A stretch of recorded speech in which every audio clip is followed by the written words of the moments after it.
Sometimes it feels like the sun will never rise, like the birds will never sing again.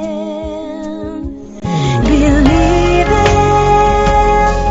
a power greater than what you are going through. When you don't know what to do, keep breathing. That's right. When you don't know what to do, just keep breathing. And we're just talking about breathing today, aren't we? Adrian is having trouble breathing. My guest on is about the magic of breathing. But anyway, from the City of Angels, lately it seems like the City of Fallen Angels, Los Angeles, and the Big Apple in New York City. Welcome to all my listeners out there in Radio Land. I am Dave, the Caregiver's Caregiver, at caregiverdave.com, along with my lovely co-host, Adrian Gruberg, at thecaregiverspace.org. And we're coming to you live and on demand, 24/7, on 21 global and audio video platforms, iHeartRadio, iTunes, YouTube, Spreaker. I'm not going to name them all, but there's a lot of them. And we're proud to be voted #1 caregiver podcast on the top 50 on Player FM, as well as one of the top 6 best podcasts on caring.com, as well as #3 podcast out of thousands of caregiver podcasts on FeedSpot. And we have an exciting show planned for you today, don't we, Adrian? Of course, yeah. Of course. We do. It's almost a rhetorical question, isn't it? That's right. James Beard transforms lives by teaching breathwork, harnessing his 27 years of experience to help people find peace and freedom and answers to questions that have dogged them for years. The author of 3 books, count them, and a gifted speaker and workshop leader, James has been teaching breathwork for 17 years, and his desire is to ensure that as many people as possible experience the same miraculous and amazing experiences that he's had. James, I just want to hold on a second while I thank my last week's guest before we get to you, Reverend Patricia Caganello.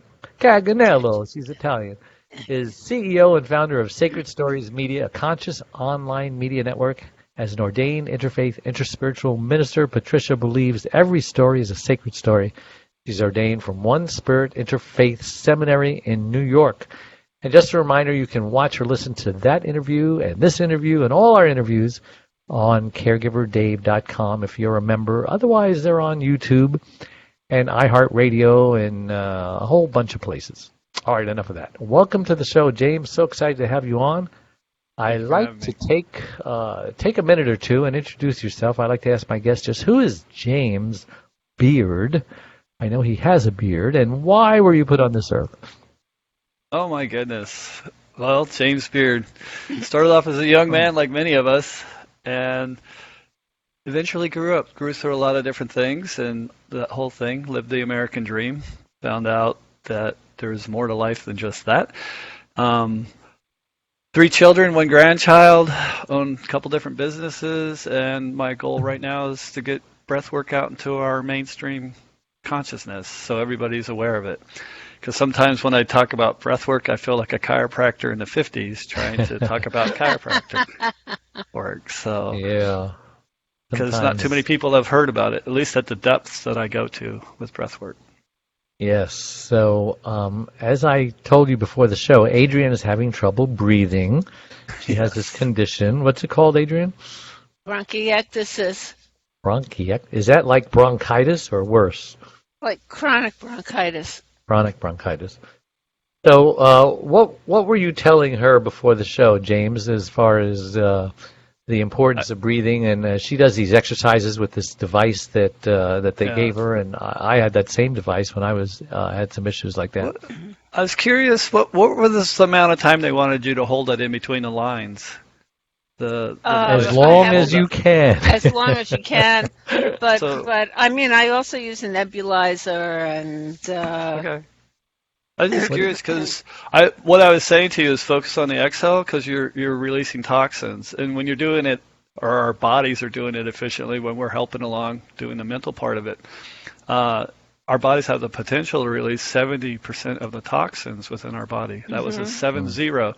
So like a bowel movement's 3%. You would think Only it'd be the other 3? way. Yeah, you think it'd be the other way around. And urination, if I get confused between 7 and 11. Sweating is 20%. So think about that. Part of the phenomena of breath work is if you might break a sweat too. So then at that point, you could potentially be releasing 90% of the toxins from within your body. So, but I would focus on, with your condition, a nice, slow, maybe even forceful exhale so you could start clearing some of the phlegm. But you talked about scar tissue. That would be a gentle, slow inhale, in my mind, to start to stretch the lungs back out and kind of open it back up. See if you can massage the tissue of the lungs by doing a nice full expansion. But what people don't, you got to consider I'm pulling on my ribs a little bit, not just scratching myself, but the intercostal muscles in between the ribs and this expansion. So you're stretching and massaging organs that we just don't normally bring awareness to with a nice full inhale. So it's an internal massage. All right. Yeah, yeah. And then you can go, so that's a physical body. You can go into the emotional body, the mental body. There's a lot of different avenues you could look at all of our situations of what happens in life. So if we're running or walking and we're breathing heavy, would that count? Because we're doing the breathing and then we're also sweating. Yes. Yes. Yeah. Okay. Oh, I believe it counts. When I used to run half marathons, and so what I found fun and entertaining was I would switch up my breaths, which helped me save other parts of my body. If I felt that certain areas where I was breathing, if I was doing a lot of belly breathing, I caught that, I would move the breath up into my chest. So I'd switch the breath around within my body. I'm a bicyclist, and so I've noticed that sometimes when you're going up this steep hill and you don't think you can do it anymore, just change your breathing either to rapid or deep and slow, and just it feels like, oh, I got my second wind or whatever. Mm-hmm. Well, and if you know something's coming, you can start preparing beforehand, taking deep breaths before you even get there, where you have to take the deep breath. Oh. So if you know your terrain, and part of what breath work is kind of preparing for situations that you may not know are coming by go ahead and taking these deep breaths, clearing the body, clearing the mind. One of the quickest ways to clear the mind is by focusing on your breath too. It's used in basically all the meditations until you start going into where you actually let go of the breath also in meditation. You just try and forget about the body completely. Well, as you can imagine, our audience are burned out caregivers, and so I would think that there would be a lot of reasons to use breath work to help burned out caregivers get back to thriving instead of just surviving or not surviving. Well, what I've done for breathing for myself as my personal practice is titled 13 Breaths, and so the book I wrote and the workshops I gave at the beginning were 13 Breaths to Freedom.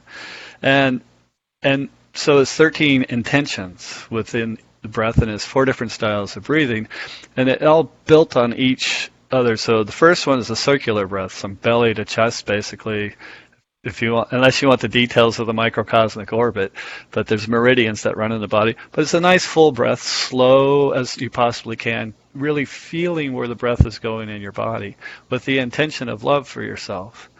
So you close your eyes, you go inside, and you do this, and it could give you, I had it down with practice, daily practice is key, down to 2 minutes with a reset, and I'd feel peace when I came out of it and a sense of freedom.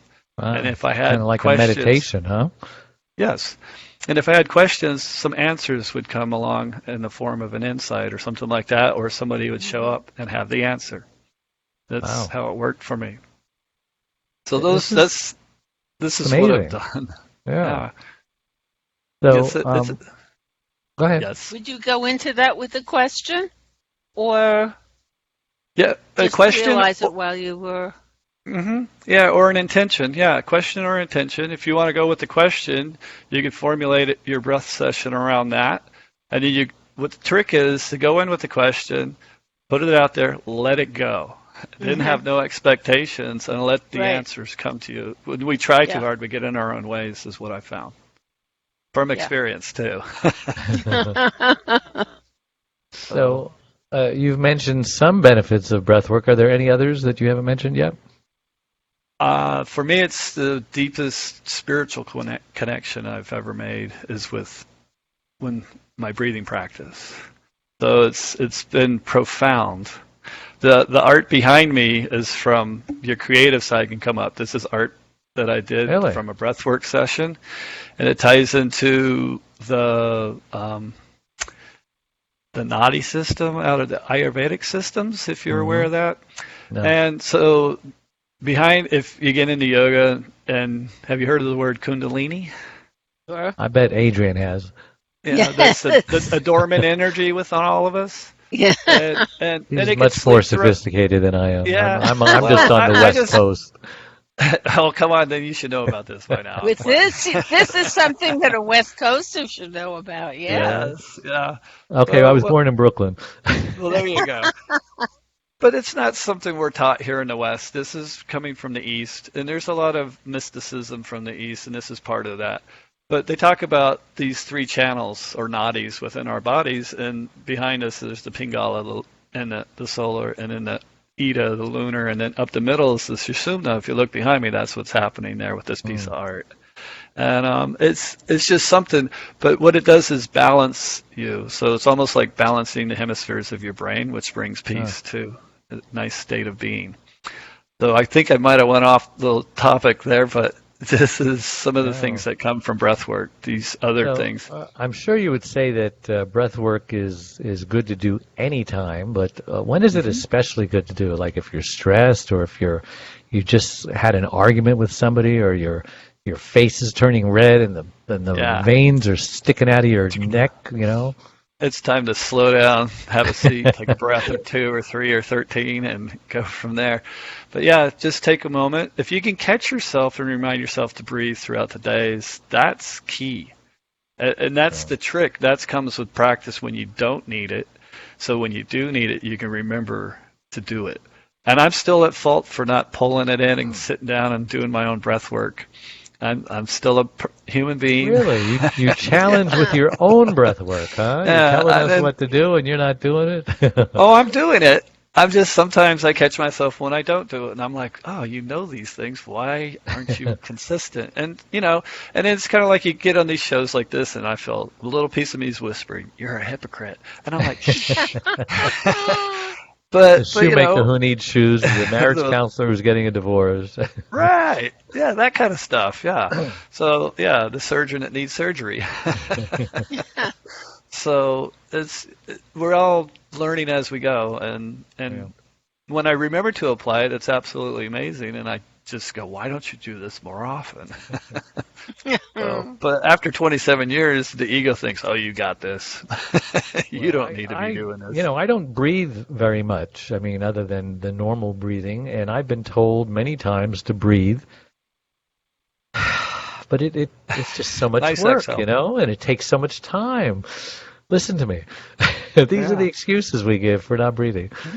But I'm going to make a conscious effort in 2020 to breathe more consciously. Right. How about you, Adrian? You going to do that? You need to do that. I do. I have to. Yeah. Now that I know, I'm going to remind you all the time, because I didn't know you were in this condition. How often does it bother you, like throughout the year? It's a constant. Constant. So the real question is, how often does it not bother you? Okay. Well, when I take my med, no, it did. I do my treatments morning and night, and I'm lucky that I don't have medication in the treatments yet. It's just a solution, fairly neutral solution.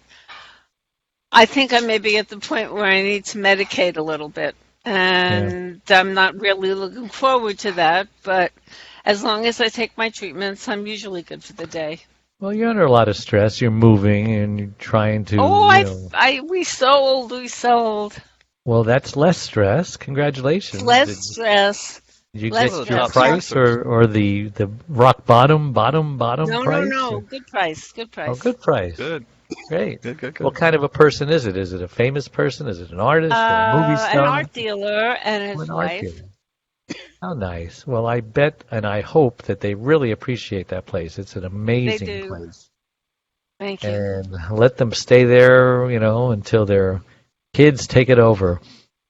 Anyway, The kids are on 19. The kids are 2 oh blocks really? So they're away. moving in too, huh? Yeah. There's certainly room The for them. kids, the kids. Oh, the dog is barking.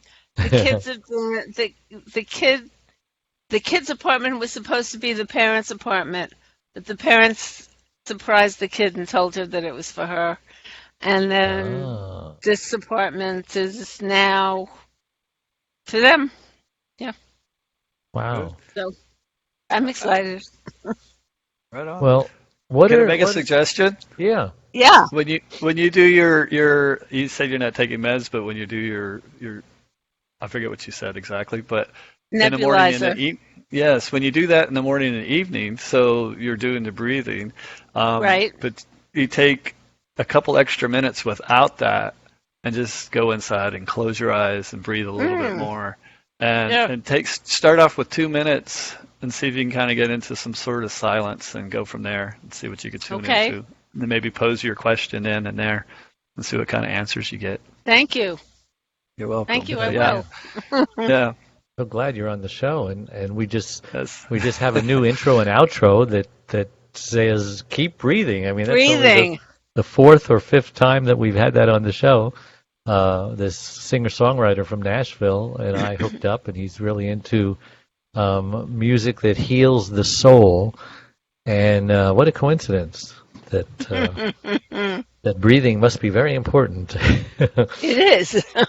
I know that when we were having, arguments with teenagers many years ago, and it's like we were always told, wait, stop before you say what you're going to say. Just count to 10 and breathe. And breathe. I'm like, Get some oxygen in your brain yeah, before you just say something that you're going to be sorry you said. And right. My breathing was like, yeah, I'm back though, right? yeah. Well, let's take a quick break, and then we will be right back and continue with our questions to see what's going on here, okay? One Arm, One Leg, 100 Words, Overcoming Unbelievable Hardships is about Charlene, a stroke survivor. Back in 1996, Charlene was a healthy, normal, very active 52-year-old woman whose amazing talents resemble that of both a Martha Stewart and a Wonder Woman. But all that changed when she suffered a massive stroke that left her severely speech impaired and paralyzed on the right side. Who am I? My name is David. I've had the privilege of being Charlene's husband since 1975. We had a wonderful, fairy tale, storybook-like courtship that culminated in our marriage a year later. Charlene had just come out of a marriage where after 10 years, she received 2 black eyes and a broken nose by her former husband when he came home high on speed. Charlene believed in no second chances of any kind for abuse, so she left. Finding herself all alone in the world with her 5 and 10-year-old daughters Cynthia Lorraine and Deborah Lynn, she started raising them by herself for the next 2 years.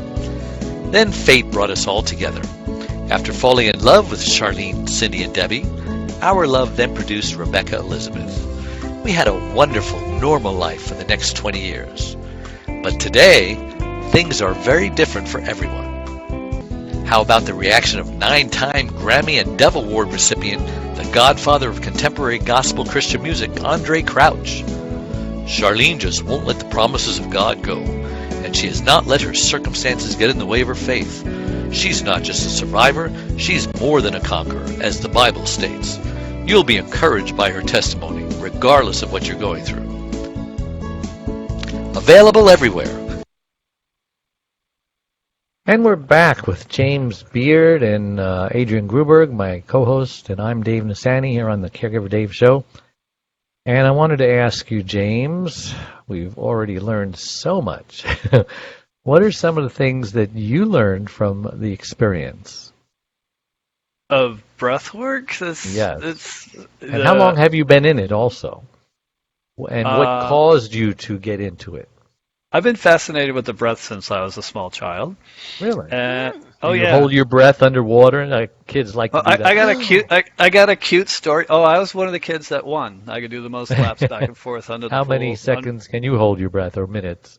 Recorded closer to the day. As a kid, it was up to 2 minutes. My recorded stagnant breath hold is 4 minutes 38 seconds. Wow.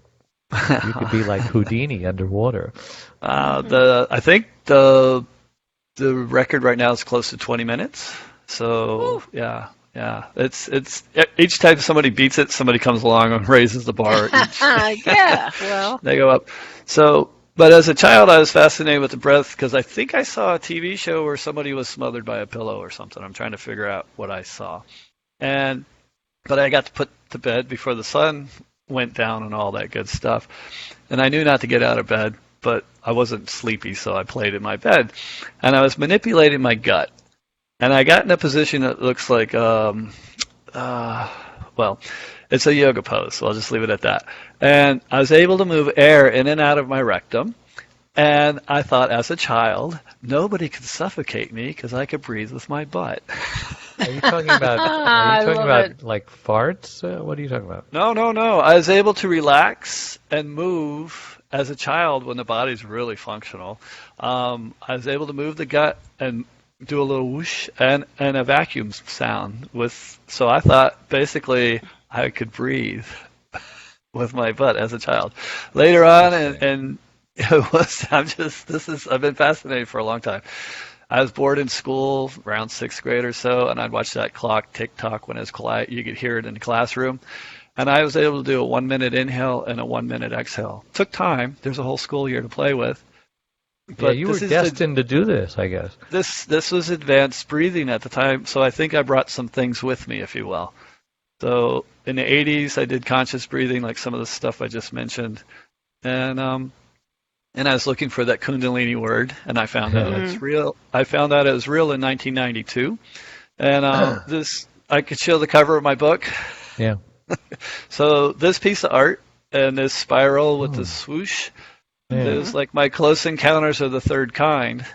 And even my daughter made a little ashtray when she was in it because she saw these spirals all over the place.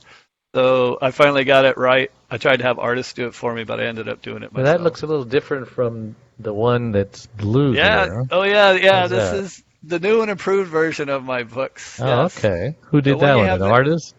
No, that's mine too. So this is just pulled forward a little bit more. The one on the blue cover there, those are all half hearts within the spiral of the archetypes. Really?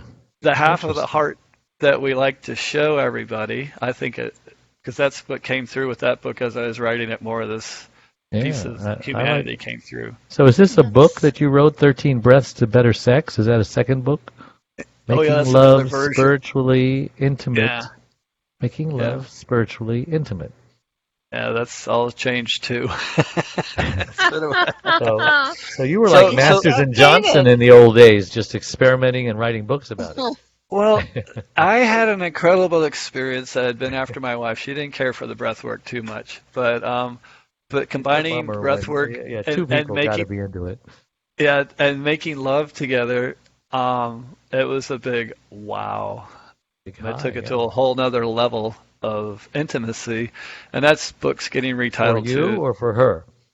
For me, for both of us. It was a very intimate moment, and a very challenging moment at the same time, because where I went and where she went were kind of like that.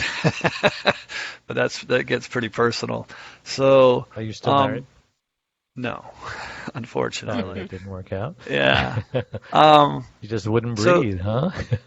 She didn't want to go down that path, no. But part of going down the breathwork path, you really need to take a good hard look at yourself. And I put in that spiral, the half hearts. We like to show everybody this bright, shiny side. So that little piece that's whispered in my ear going, "You're a hypocrite," that'd be like my shadow, the dark side of myself. So to take a look at that side, and if you look in the middle of that picture you showed, there's a heart symbol, and it's dark and it's black and white. So the light and the dark. So, very middle there. The very, very, very middle, yeah. You can't hardly see it with that. But anyhow, Um, Are these separate books? 1, 2, 3, 4, yeah, they're all. four books? Wow. Yeah, there's 4. Yeah, talk about My 3 though. 1,000 Breath Journal. Right. And what's the other one? Prana. Pranayama. Oh, that's the word you said. Yeah, Pranayama. He said Kundalini, Pranayama. and that Oh, there's pranayama is another different. word. Yeah, What's the difference between pranayama. Kundalini and pranayama? Pranayama is the exercises to activate your Kundalini. How about that? Oh my! So So, there's a 5th book coming out about Kundalini, right? there's a 5th book in the works, yes. And I some know of it. them are getting retitled because the 13 Breaths to Better Sex. I've been fortunate to be in women's circles and such, and they're like, Oh okay, you yeah, I can bet come they in love here. you. Oh yeah, and I give a talk and I share breath with them, and they And then appreciate they tell that. you, please talk to my husband. Well, one of the great compliments I got from the breathwork session, because I did a short introduction, was one of the ladies said, "Where have I been all my life?" Mm. After coming out of the session, because Wow. she tapped into such a deep part of herself and was so kind of awakened, if you will. So those are the types of things I like to share with people. Um, so that's it. Yeah. So we're kind of going off in several directions here, and I'm trying to keep Yeah, up. I'm sorry. It's hard for me to stay on track because That's okay. I'm very spontaneous. If I don't Yeah. write it down, it's gone. Yeah, I understand. So I developed the 13 breaths personally for myself. I applied it in racing. I used to race bikes, BMX racing with my son. So Oh, I'd sneak off in the bushes and I'd do my breaths and I'd come back out and I'd be really charged up. And I, because like being my own guinea pig, basically trying these different things. I tried it in my business and my business took off. There's different things. The only thing that I haven't succeeded yet is really getting this word recognized, breathwork. And I don't know, maybe it's meant to stay kind of sacred and under the radar. are you the only I one don't talking know. about breath work? No, there's several of No. us. Yeah, I'm part of the International Breathwork Foundation. I just And it's co-hosted. still not known, even Well, though so many people we do it. had it's the low key. It's sometimes Yeah, it's too simple to be true type statement, but without yeah, having the experience. So okay, breathwork is a tool for peak performance as far as the athlete goes. It's yeah. an accelerator for personal growth. And I can give you a really long definition too, but if you haven't had the experience, either these definitions don't make a whole lot of sense. Better felt than telt. There you go. I like that. Better So, felt than Adrian, felt. remember we had a guest on who was talking about mindfulness, and I had never heard it put that way before.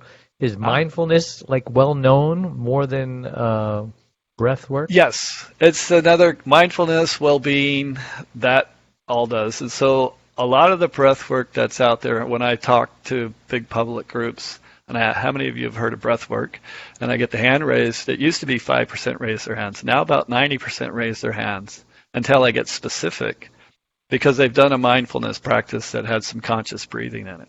Mhm. So there's that, and then there's a lot of yogis out there now that's like, oh, I do breath work in my yoga class. I'm like, yeah, You you have do. a lot You of do cousins now. yes, you do pranayama. So breath work is an umbrella word for a lot of different styles. I see. So in that pranayama and breath work book, I put the word "and" in there for the yogis, and I teach that at yoga teacher trainings. There's 13 pranayamas in there, and there's 8 different styles of breath work. So which is I smile when we come to the breath work piece because the yogis usually think they know what's coming. And then we get to the rebirthing and the transformational and the holotropic and the holographic and all these Dr. Pateco for asthma. It's about holding the breath out. That might help you. So Yeah. I'm yeah, listening. so it's being able to hold the breath out comfortably for about 45 seconds. It creates a nice equal gas exchange, but it also helps clear those lungs out too. So How What do you empty mean do a you gas need to? exchange? oh, I don't know all the details and the science behind it. Dr. Pateco, though, All it's right. What were we saying, Adrian? Buteyko. And the gas exchange? Well, let BU. Adrian ask her question first. Yes. I was asked how long that exhale should be. Should it be to the point of raspiness, emptying your I lung, really, really emptying your lungs? I would breathe out to the raspiness, and then with the Dr. Potato, or relax out and give it a little extra squeeze, push out a little more air. But the key is to hold it out. And so my understanding, I'm not certified in Potato. I like to introduce all these, and if you want to go do your research, you can find it online. But then you do exercises of holding it out just until you're uncomfortable, and you time that, and then you do that 3 times, and then you try and hold it out longer. There's a formula, and I wrote some of it down in my book from my understanding in the Pranayama and Breathwork book. So you can look at that. It's an interesting practice. It's really good. So then there's the whole emotional body, and I don't. It's kind of, for myself, I'm not. Anyhow, uncried tears would be one of the things to look at. So things that haven't been expressed fully. So there's some of those things to look at. Yeah, the other thing that I've been through as far as breath goes that's really been interesting is rebirthing. Yeah. Leonard Orr just passed. Leonard Orr, the founder of Rebirthing, just passed away. I just know how profoundly affected, breathing could be as far as crying and feeling and realizing things, and it's not like you have to practice for days and weeks and months. I mean, it just happened within the session. Yes. Yeah. No, I just inhaled and exhaled till I couldn't exhale anymore, and I was able to hold from that point on 17 seconds. Is that bad? No, that's good. That's a great Really? start. Yeah. Great well, how start. many times? That's you have. How many times did you do that before today? So look at it that way. So there you go. And so it's like yesterday I did no push-ups. Today I did 10. Yay, or 2. Good start. So I remember my sister was trying to do some push-ups, and the first time she tried it, she couldn't do push-up. So but she tried. The next day she could do 1 push-up. Then the next day she did 3. So she increased each time she tried. Because the muscles are going, we're going to do this again. So it'd be the same thing. If you were to do that again, you might see that you can hold it out longer. For the first time, you can do another exhale here for us. Yeah. So, are you a caregiver? Have you ever been a caregiver? I took care of my dad. I was back east, and I was flying back and forth for quite a bit, and then I came out to stay with him towards the end and take care of him, and that was not easy, and that's where I wish I would have listened to my own advice and did more breathing, and that's and as you've mentioned, is having help. It would be nice. I was doing it by myself, and not too many people to talk to about it, and not too many people, because I was back east and I was bouncing back and forth across the country a lot, and I finally stayed. So, taking care of my dad was a journey, and an experience. And my dad was also claimed to be an atheist up towards the end, and then he became kind of an agnostic. And we had nice conversations. And I said, "Hey, Dad, what do you think? Are you a little bit afraid of death? Do you think the Christians might have it right?" And he could barely talk, and he did this. He's a little. So there's that side of us all the time. And I just kind of said, I think the toughest thing you're going to have when you get to the other side, Dad, is all the love you're going to feel and being able to be worthy of that. And he's just like, oh. That was kind of my advice and part of my beliefs too. And so that was some of what I gave him. I've actually seen him in dreams. We've had conversations where I'm like, whoa, wait a minute, you're dead. Or like Shark Tank, you're dead to me. No, we're having this conversation. I'm like, it's like us having this conversation right now. And I'm like, wait. And there's lucid dreaming, and I caught him in a dream, and I'm like, hey, hi, but you're dead. And I'm now awake, and I can't see you anymore. So it's kind of nice. I just did 23 seconds, so I am improving. But part of it is just trying to beat your See? old record Yeah. and realizing Exactly. that you didn't drop dead the first time. Maybe I can go a little longer. Yeah. Well, you can test the body. You can see how long you can hold it out. The body has Yeah. its own intelligence. It'll kick you out of the way so it can resume normal breathing. You'll just get Now, knocked out. now I wrote some notes down about some questions that you and I discussed, and I can't read my writing or understand what this means. Maybe you can jog your Okay. memory. Hmm. What would you do differently, and how did it change you? Oh, What is the it that we're talking about? Are I those would have two different asked. things? No, I would have asked for more help, and I would have been a little more patient with myself and the whole During what? process. During what? Oh, this is going with caring The for my caregiver. dad. Oh, as a Yeah, caregiver. Okay. caring for my dad. It was exhausting and just really hard watching a guy that at one point is totally like, "Ooh, dad's here." There's that part of me, my inner child, and then the respect and the strong man and he was just to watch somebody dwindle away like that, as you know, Mm. it Yeah. is quite a challenge. And so to be more patient and not having that experience, what's happening here? Yeah. So so So um what did you learn from the experience that has stayed with you? Caregiving experience. Did you just breathe? yes, I took a nice Okay. breath. Must be an Yeah, emotional question. a little bit. It's Take your that time. I'm not a patient person, that I need that it's something I could work on. Mm. So Yeah. to really Caregiving work tests on, us.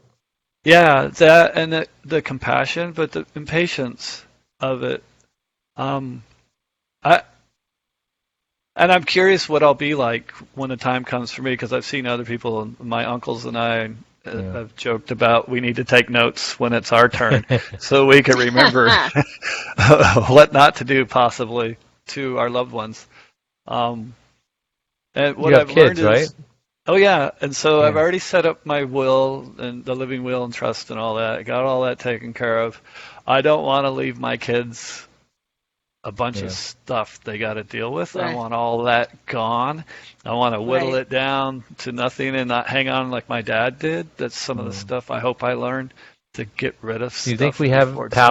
power when you were in that condition to not hang on, to make it quicker if we're suffering? Some people just hang on and on and on. It's like Yes. some people think that there's unfinished business, or they're waiting to say something to somebody who hasn't shown up yet. I mean, is that true? Hmm.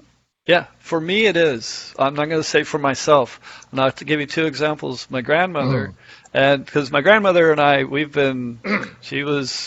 were very close. She had a near-death experience, NDE, and she came back with a lot of gifts. I had an OBE, out-of-body experience when I was 18, and they said, Mm-hmm. you need to talk to grandma.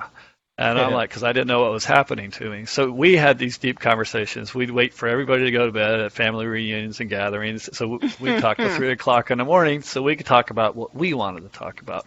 So Yeah. at the end of her life, she's bedridden, and I went to visit her, and I just said, "Hey, Grandma, what are you doing hanging out? We know there's better places to be." And she's just like, "No, there's something here that's happening." So then her own son and her got to have these conversations that I knew, and he didn't even know about her. But he would come and sit by her bed and get to hear these stories, because her and I had been up till the wee hours of the morning having these conversations. Hmm. I knew all this stuff. But Mm-hmm. he was the one, I think, that got to have this final closure with her, and that was part of her hanging out. Now, on the other side of that was my aunt had lung cancer, and I said, "You know what I do, right?" And she's like, "Yes." But it was pretty much a month or two, and she was gone. She just wanted to be gone. That's it. Mm-hmm. Basically, kind of like, I'm going to stop breathing and I'm out. Yeah. So, Well, and we're going to take another break. Hold that thought, and we will be right back. We are a community of caregivers that understands and supports you wherever you are in your journey. We are a place to connect with other caregivers, but more importantly, a place to get practical, actionable help. There are lots of ways for you to get support. First of all, you can download our welcome pack. This will get you started on your Thrive journey.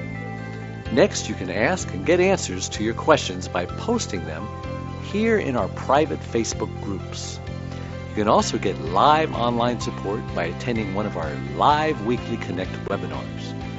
You can get practical, actionable advice by listening to our weekly podcast. You can hear and read other stories about other caregivers' experiences.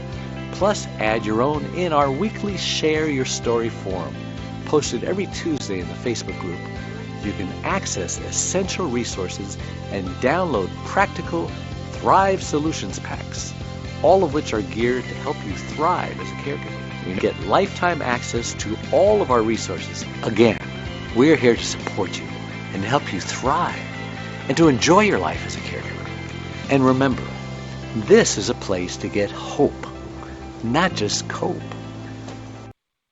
That makes me sad to see that video, because that girl toward the end that I was talking to, she just died yesterday. She lost her battle to cancer. Beat it the first time, and then it came back, and she's very positive. She's a recording artist in Nashville, and her eyes just sparkle, and I'm going to miss her. Cancer sucks. Cancer sucks. There's a website or a book that no, there's a podcast called on Blog Talk Radio called Cancer Sucks. Mm-hmm. Yeah. So I'm almost afraid to ask this because I'm a Christian and I know what I believe, and so I understand. What are your thoughts on death and the hereafter? I mean, did the Christians get it right? Well, they certainly think they did. So when I took my out-of-body experience to the church that I was going to, they said it was the work of the devil, unfortunately for me. Which church was that? I'm not sure. Not Catholic, right? No, it wasn't Catholic. But my mother-in-law, when my father-in-law passed, got no support because he was full-on, I'm an atheist. And they're like, sorry, we can't help you with him. And she stopped going to church. So there's got to be some compassion there for these relationships that we have with our different people. And there's a way to support that.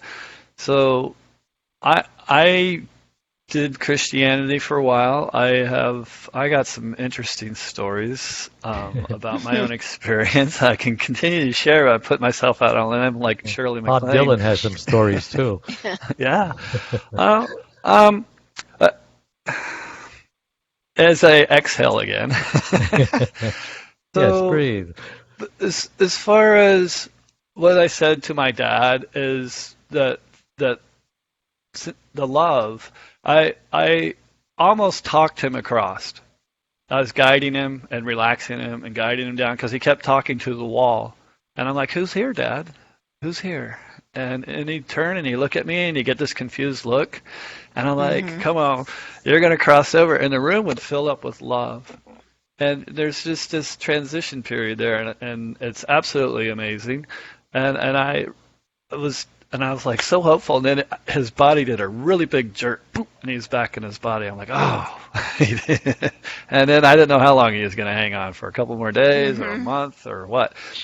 So my beliefs is we cross over, we get a life review, and we see how we did. So, and if some of us will go off to heaven for a little bit, and heaven will be what we see and what we believe. That's what I think we'll get. Because I was down at Earth Day here where I live in San Diego, and this guy was bold enough to have a big atheist banner up. I'm like, oh, I need to go talk to this guy. So I went over there, and he had all his people in front, and we're talking, and I'm asking questions, and I keep going, and I could see him behind, and he finally came up because they couldn't. Every question I threw at him, and he finally came up and said, I was clinically dead for 7 minutes and I saw nothing. And I said, okay, that's very good. I said, what part of you witnessed the nothing? And he went, and turned around and walked away, and all his people went, excuse me? And I said, whatever you believe is what you're going to get. So that's what I believe. Some people believe you're just black and nothing, and so, but he had consciousness of some sort. You know? So I believe you're going to see your loved ones, people that have passed. You're going to get greeted. There's all kinds of things like that. And if you want pearly gates, I'm sure they'll be there. I believe in out of body experiences. Too many people have had it, or near death experiences. You know, there was this little girl. Have had it. This little girl, and I don't think she knew how to paint. She died, I don't know, when she was 5 or 6. I forget the story. She painted this story of what she thought was Jesus. You know, is famous now because someone else had a near body experience, death experience, and he saw that. He says, "Oh my God, that's you know." This Exactly I'll share with you. Go ahead. Yeah. What are you gonna say? No, I was just saying that was what they saw. Yeah. Yeah. I'll share one thing with you, and I was kind of reluctant, but here it is. I was driving down the road. I'm in. The water's warm. I was driving down Highway 78 out in the desert, and I'm going about 60 miles an hour. I'm in a motorhome, cruising along. It's at night. I'm listening to Yogananda, and if he's an audio tape, and he's talking about how much he loves his guru. And it's just this love, and I've listened to this audio tape so many times, and I'm like, I just blurted out, kind of a cathartic moment. Just, why don't I have a guru now? Since you showed me that picture, this image came and sat on my hood. I'm driving down the road. At that moment, sat in a lotus position on the hood of my car, looked like Jesus. And said to me, "Are you ready to begin again?" I said, "Excuse me," as tears started flowing down my face. This sounds pretty serious. And he sat there like he had all the time in the world. I'm glad nobody was behind me because I went from 60 to 30 and really thought about this and said, yes, I'm ready to begin again. And that is a moment in my life that's one of those stories. I guess I just put it out there to the public, but I hold that pretty close to my heart. yeah. I can see why. It's an interesting story. Yeah, thank you. Christians tend to be dogmatic in their faith, especially when they're new, and then as they get older and older and live a little, and you know, things become less black and white and more gray and shades of gray. And I was told when I was about 40 years ago, when I had just become a Christian, this thing, and it stuck with me. I didn't exactly know what it meant at first. It almost sounded like heresy. But now I believe it. You know. Okay. And here's what it is. When you get to heaven, you're going to have 3 of the biggest shocks in your life. Now, the first shock that you're going to get is you're going to see people there that you did not expect to be there. The second shock you're going to have is you're not going to see people there that you did expect to see be there. And then after those 2 shocks, your third biggest shock is you're going to be shocked to be there. And I think there's more truth in that than a lot of people would admit. Yeah, I like that. I like that a lot. It's not just the magical words that we speak that saves us, you know. It's our motives. It's our heart. What's in our heart, you know. Even in the Bible, when Samuel the prophet was choosing the next king of Israel, you know, he was interviewing Jesse's sons, you know, and he had a lot of sons, and he said to himself, "Oh well, surely this is the one because he's big and he's, you know, no, that's not him. Oh well, maybe this one. No." He ran out of sons. He said, "Is there anybody else?" He says, "Well, I got this small ruddy kid. He's tending the sheep, but you know, he's bring him." And you know, that was David. And sure enough, as soon as he saw him, he says, "That's the one." And he don't know how old he was. Maybe he was 14. You know, a little short, chubby kid. Right. You know, not good to do anything but sleep with the sheep. And God knows the heart. And he doesn't care about what we do, but about why we do it. Because we could do the right things with the wrong motives, and that doesn't count. Yeah. There's a lot of ways to look at it. And I'm not here to prove anything other than that. Other than You're just here to tell your story. Yep, share my story, and you can take it however you want, and take a deep breath while you listen to it. I don't. So And in everything you said, did you somehow touch on the purpose of life? The purpose of life. Yeah, that question Wow. that everybody asks. What is the purpose of life? What is the purpose of life? How I much think time you do we touched have on left? that, right? Yeah, Oh no, the you only purpose- get one in one sentence. Yeah, okay. The purpose of life, because I got a good story for that one. I believe all lives have a purpose, and it's to be uniquely us and to trust ourselves. Period. Good answer. You like that one, Adrian? Yeah, I try. Do you have an answer too? A different one? The- What's your answer, Adrian, to that question?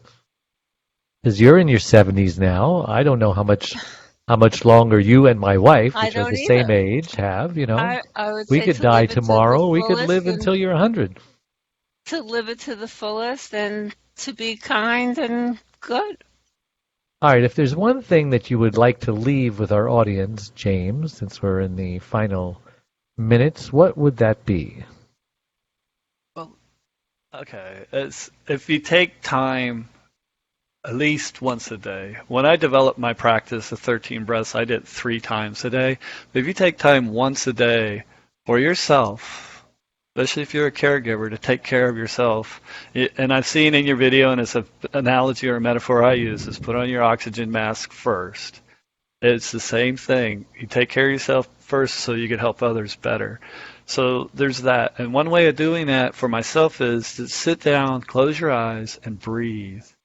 And take a good coherent breathing is a 6-second inhale and a 6-second exhale. That's by Stephen Elliott. And it's scientifically proven to be the optimal breath for adults. So you breathe in for 6, you breathe out for 6. And it forces you to take a full breath, unless you're going 1, 2, 3, 4, 5, 6, 1, 2, 3, 4. But breathe in, try and make it Right. seconds. But do that, and you could do that for a couple minutes to start, just to give you a baseline. And everybody has a couple minutes that they could do that. And so when I teach a class, it starts off with 2, and then I have them double down to 4 and then 8. Before they know it, they're doing an hour. But if you can start off with 2 minutes of doing some conscious breathing for yourself, and if you want to pose a question or set an intention, you could do that. But that's what I would recommend, doing that. And just take time to take care of yourself. Maybe a little exercise, pay attention to what you're eating, all that good stuff. I just exhaled all my breath and held it for 27 seconds on the third try. Progress right on the show. I held mine first time out, 35 seconds. Wow. That's because you practice a lot. Well, that's good. I breathe That's awesome. every day. Yeah. Are you feeling better now? Are you feeling better since the beginning of the show to the end of the show? I can hold my breath that long and it's not distressing, yeah. Well, your voice sounds better, too. You don't sound so raspy. Yeah. And put a smile on your face, too. Even more. Isn't she good looking? She's a good looking woman. Right So Suzanne Summers came out with her new book, and I saw Clint is interviewing her on his WABC radio station. I'm saying, wow. And so I got on Twitter, and I immediately texted her, and I says, hey, remember me? We met at Harvard. How would you like to be on my syndicated radio show to promote your new book? It's heard in 135 countries. And so I'm waiting for her reply. So say a little prayer that she accepts my invitation. Okay. Yeah. Okay. Good intentions. So how can we get a hold of you, James? Oh, through my website. Yeah. 13breaths.com. It's spelled out THIRTEEN. So, and on there, and it has all my email information, my phone number's on there. You can find my book. So, new and improved version versus what you were holding up. Oh, I like that. So even, because even this has changed. So now this looks like this instead of the journal. I like the black. Yeah. So these are two different ones, and then you held up the pranayama. So the pranayama is newer than that, or that's newer? This one's been around for a bit. So Okay. 2017. 2018 was the challenge in the journal. So and then the better sex is getting changed to 13 breaths to intimacy. So that's gonna get brought out. I don't know. They say the word sex sells, so I don't know if you want to do that. Until you go public with it. And then everybody goes like, Right. oh, we don't talk about sex. And I'm like, yeah. Everybody said, I want better sex. And I'm like, well, here you go. And then I find out what they really want is intimacy. That's true. What they really want is sex, but they don't want to call it sex. Right. Well, there's that too. I believe that. Well, like I said, I was in the women's group and I heard a lot of things, but then when I wrote the book, people were like, oh, wait. And I'm like, but if the word intimacy is more inviting, so maybe they'll pick it up then. Exactly. Yeah. All right. Well, we're going to be doing the New York Publicity Summit again in April, as soon as we can figure out which of the 3 days we're going to do. Yeah. And I guess we will or will not see you there. I kind of doubt it this time. I'll wave. So, well, I would recommend that you take all of the leads that you got from last year's and follow up on them, and maybe 58% of them will have you on the show. We'll step out. Yeah, I'll be stepping out some more this year. We'll see. Cool. Good. Yeah, well, I thank you for this time and this opportunity. It was great fun. Great. And Adrian, we get a hold of you by Adrian at thecaregiverspace.org, and all the other information is there. And the Facebook is thecaregiverspace.org. You got the, right? The Caregiver Space. Okay. Well, this has been a great show. I learned a lot, and that's what makes it a great show. If I learn a lot, it's a great show. So I would just say we'll see you next week, and bye-bye. Sometimes it feels like the sun will never rise, like the birds will never sing.